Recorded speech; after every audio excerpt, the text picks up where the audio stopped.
আপুনি যিহেতু বহুত বছৰ ধৰি যোগৰ সৈতে জড়িত হৈছে হয় নতুন প্ৰজন্ম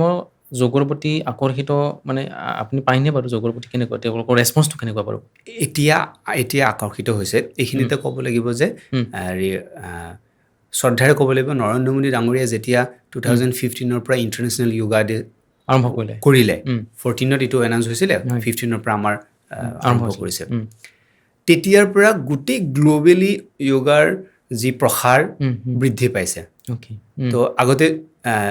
যোগ বুলি কৈছিলে এতিয়া যোগ শব্দটো য়োগালে ৰূপান্তৰিত হ'ল গ্ল'বেলাইজেশ্যন হোৱাৰ পিছৰ পৰা তো বহুতে এইখিনিতে কনফিউজন হয় এইটো যোগ হে য়োগা কি বস্তু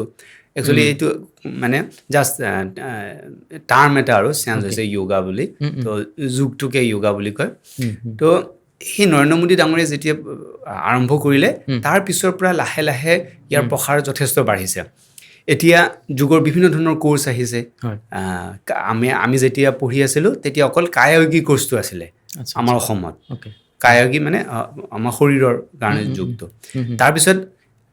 অসমত এইখিনি কথা ক'ব লাগিব যে অসমত প্ৰথমবাৰৰ বাবে যোগাচাৰ্য সুভাষিছ ডাঙৰীয়া তেখেতে যোগটোক যথেষ্টখিনি প্ৰমোট কৰিছে তেওঁ একাডেমিকটো আৰু অলপ বঢ়ালে তেওঁ কেকে হেণ্ডিকত ইন্ট্ৰডিউচ কৰালে তাৰপিছত কেকে হেণ্ডিকে গোটেই অসমতে